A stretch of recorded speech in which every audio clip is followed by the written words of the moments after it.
কথায় আছে যে পুরো ইন্ডিয়া ঘুরতে পাবে সে নাকি পুরো বিশ্ব ঘোরার স্বাদ পাবে।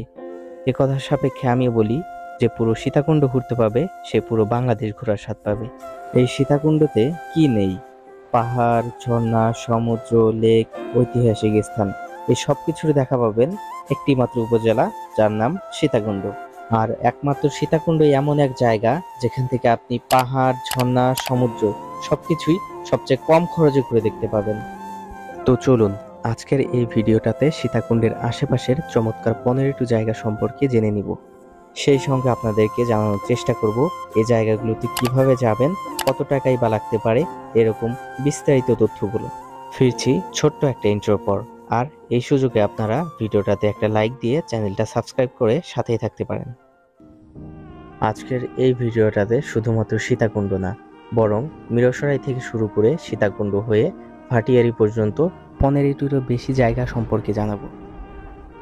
ভিডিওটা দেখার পরে আপনিও যদি এই জায়গাগুলোর মধ্যেকার যে কোনো একটা জায়গায় যেতে চান, তাহলে ঢাকা থেকে আসুন আপনি বা চট্টগ্রাম থেকে আসুন, আপনি গাড়ির সুপারভাইজারকে আগে থেকেই বলে রাখবেন যে আপনি কোন জায়গাটায় নামবেন। মানে ভিডিওতে দেখানো আজকের এই জায়গাগুলো সবগুলোই ঢাকা চট্টগ্রাম মহাসড়কের ডানে বামে একদম কাছে অবস্থিত। জাস্ট বাসে থেকে নামার পরে একটা সিএনজি রিজার্ভ করেই আপনি সেখানে চলে যেতে পারবেন। তো চলুন এক এক করে সবগুলো জায়গা সম্পর্কে জেনে নেই। ঢাকা থেকে চট্টগ্রামে আসার পথে প্রথমেই যে জায়গাটা পড়বে সেটা হচ্ছে মেলখুম গিরিপথ বা মেলখুম ট্রেইল। এই ট্রেইলটি এখন পর্যন্ত মিরসরাই সীতাকুণ্ড রেঞ্জে যতগুলো ঝিরি রয়েছে তাদের মধ্যে সবচেয়ে পরিষ্কার পরিচ্ছন্ন একটি ঝিরিপথ। এই ঝিরিপথের দুপাশে খাড়া পাহাড়ের সৌন্দর্য অনেকটা বান্দরবানের দেবতাখুমের মতো। এই অদ্ভুত সুন্দর জায়গাটাতে যেতে হলে আপনাকে ঢাকা চট্টগ্রাম মহাসড়কের বারোয়ারহাট সংলগ্ন সোনাপাহাড় বাজারে নামতে হবে এবং সেখান থেকে বাকি পথটুকু হেঁটে আপনাকে পৌঁছতে হবে। এবারে 2 নম্বরে রয়েছে মহামায়া লেক। মহামায়া লেক চট্টগ্রামের মিরসরাইয়ে অবস্থিত বাংলাদেশের অন্যতম কৃত্রিম হ্রদ। মিরসরাইয়ে দুর্গাপুর ইউনিয়নের ঠাকুরদিঘি বাজার থেকে মাত্র 2 কিলোমিটার দূরে পাহাড়ের কোলে 11 বর্গ কিলোমিটার জায়গা জুড়ে এই অপার্থিব সুন্দর লেকটি গড়ে উঠেছে। চাইলে এই অপার্থিব সুন্দর লেক আর পাহাড়ে আবৃত জায়গাটার মাঝে একটা রাত ক্যাম্পিং করে কাটিয়ে দিতে পারবেন, সেই সুব্যবস্থাও এখানে রয়েছে। মহামায়া লেকের অদূরেই রয়েছে বোয়ালিয়া ট্রেল, যেখানে বেশ কয়েকটি ঝর্ণার দেখা পাবেন। আর এখানে যাওয়া খুবই সহজ। মিরসরাই বাজারে নামার পর স্থানীয় 2-1জনকে জিজ্ঞাসা করলেই তারা আপনাকে সেখানে যাওয়ার রাস্তা দেখিয়ে দিবে। বোয়ালিয়া ট্রেলের পরে এবার 4 নম্বরে রয়েছে খোয়াছড়া ঝর্ণা। আপনারা অলরেডি হয়তোবা খোয়াছড়া ঝর্ণার নাম অনেকবার শুনেছেন, কারণ খোয়াছড়া ঝর্ণা চট্টগ্রামের সবথেকে সুন্দর এবং জনপ্রিয় একটা ঝর্ণা।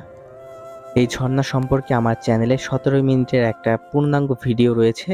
যদি বিস্তারিত জানার আগ্রহ থাকে তাহলে সেই ভিডিওটা দেখে আসতে পারেন।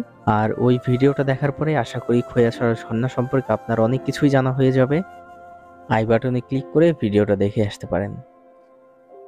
খোয়াছড়া ঝর্ণার পরে এবার 5 নম্বরে রয়েছে নাপিতাছড়া ট্রেইল। নাপিতাছড়া বেশ জনপ্রিয় এবং সবচেয়ে সুন্দর ট্রেইলগুলোর মধ্যে অন্যতম একটি, তাই তো প্রতি বছরই অনেক মানুষ এই ট্রেইলটা দেখতে চলে আসে।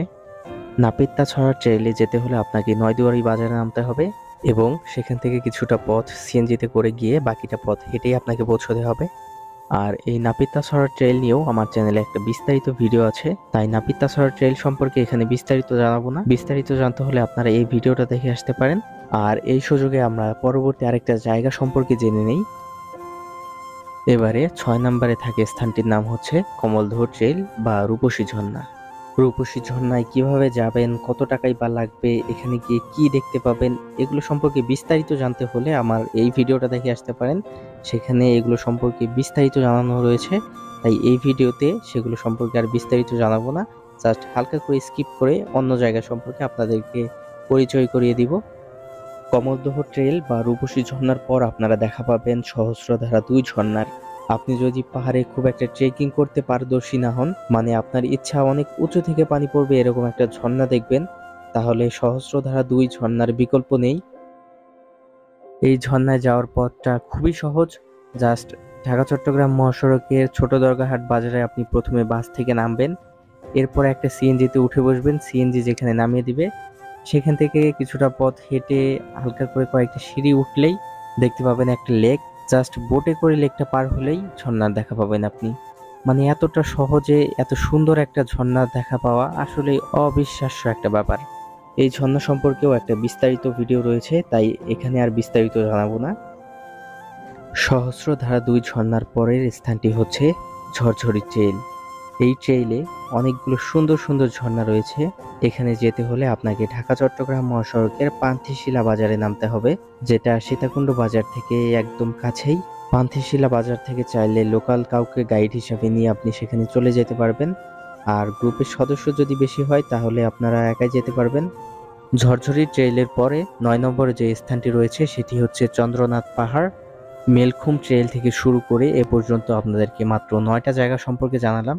জানি অনেকগুলো জায়গা ছাড়া পড়েছে, কারণ এই ভিডিওটাতে তুলনামূলক বেশ জনপ্রিয় জায়গাগুলো সম্পর্কে আপনাদেরকে জানাচ্ছি। কারণ এই মিরসরাই সীতাকুণ্ডে এত এত পরিমাণ ঝর্ণা রয়েছে, যেগুলো সবগুলো সম্পর্কে তথ্য দেয়া মানে একটা ভিডিওতে সবগুলো ঝর্ণার নাম তুলে ধরা আসলেই অসম্ভব একটা ব্যাপার। এই যেমন খোয়াছড়া ঝর্ণার পরে কিন্তু সোনাইছড়া এবং হরিণমারা নামে আরো 2টা চমৎকার ট্রেইল ছিল, যেগুলো একটু স্কিপ করে গেছি, কারণ এত এত ঝর্ণার মধ্য থেকে কোনোটাই বাদ দেওয়ার মতো না। তাই চেষ্টা করছি যতটা বেশি জায়গা সম্পর্কে আপনাদেরকে জানাতে পারি। তো এখন আমরা যে জায়গাটাতে আছি মানে চন্দ্রনাথ পাহাড়।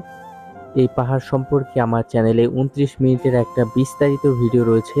সেই ভিডিওটা দেখলে আশা করি চন্দ্রনাথ পাহাড় সম্পর্কে আপনার কোনো প্রকার কনফিউশন থাকবে না, মানে চন্দ্রনাথ পাহাড় সম্পর্কে আপনার সবকিছু প্রায় জানা হয়ে যাবে।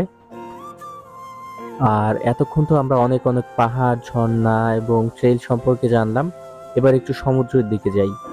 এবারে 10 নম্বরে যে জায়গাটাকে রেখেছি সেটা হচ্ছে গুলিয়াখালী সমুদ্র সৈকত। ঢাকা চট্টগ্রাম মহাসড়কের এক পাশে আপনি দেখা পাবেন গাঢ় সবুজের চাদরে ঢেকে থাকা পাহাড় এবং অপর পাশে সমুদ্র। সীতাকুণ্ড বাজারের পূর্ব পাশে রয়েছে চন্দ্রনাথ পাহাড় এবং সীতাকুণ্ড বাজার থেকে পশ্চিম দিকে গেলে আপনি দেখা পাবেন গুলিয়াখালী সমুদ্র সৈকতের। সীতাকুণ্ড বাজার থেকে গুলিয়াখালী যেতে সিএনজির ভাড়া নেবে 30 টাকার মতো।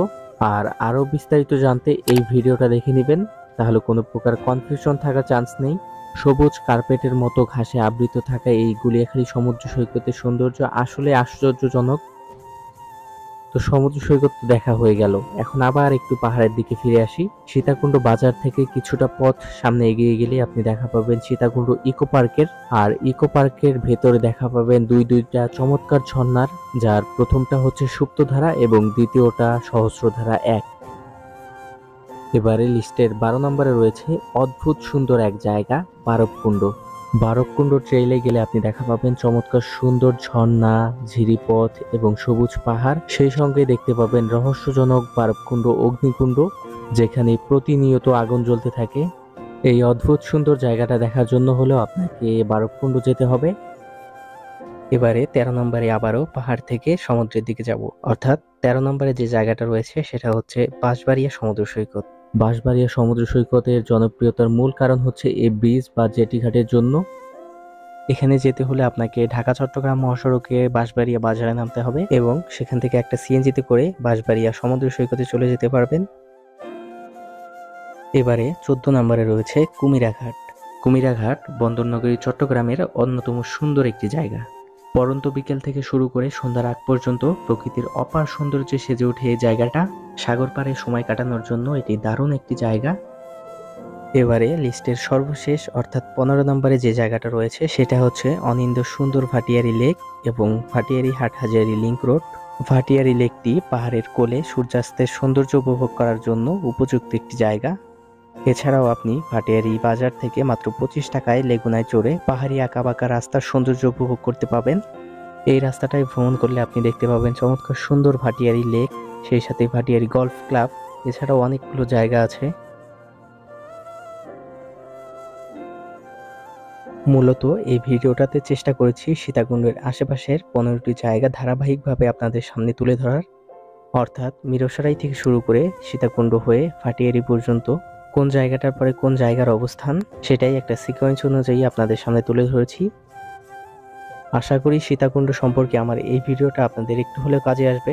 আর ভিডিওটা ভালো লাগলে একটা লাইক দিতে পারেন, সেই সাথে ভিডিওতে দেখানো কোন জায়গাটা আপনার সব থেকে ভালো লেগেছে সেটা কমেন্টে জানাতে পারেন।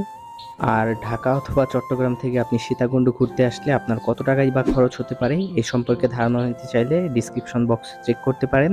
See you soon, tata, good bye, আল্লাহ হাফেজ।